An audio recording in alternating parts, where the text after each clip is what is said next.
church sometimes is so reactive to after laws are being made, and it made me start putting some pieces together, saying maybe there's a different approach that we need to take, and maybe I need to be starting to think about this thing differently. And so I showed up at the State House on one of the issues, and I just spoke honestly from my heart as it related to my family.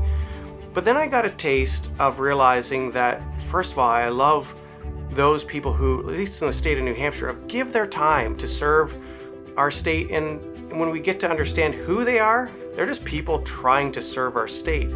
But as we started talking about these issues, I just realized, wait a second, we're at a distance of understanding why we don't believe the same things. And I realized that there was a gap. What takes place in our government and then what takes place in the church. And so many times the church gets isolated and we go into this protectionist mentality when the reality is we're actually called outside into all of our sectors.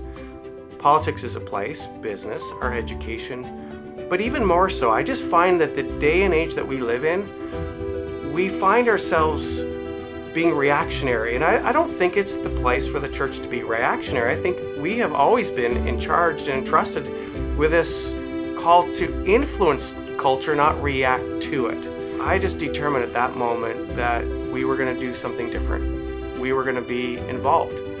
We're going to find out what the issues are. We're going to educate our people to what the Bible says about those issues, then build relationships with people who are our decision makers, who are going to have to cast votes and say, how are we going to be in a place of understanding that then there's a place of permission to say, can I tell you why I believe this and why I believe this is best for our state? I build those relationships intentionally. Let them know I'm praying for them.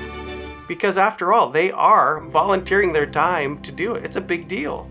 And to know that they've got family issues, to know that they've got life as well as serving our state. So to know that they've got somebody, an advocate, praying for them, regardless if we always agree on things, I think goes a long ways to saying they know that I care.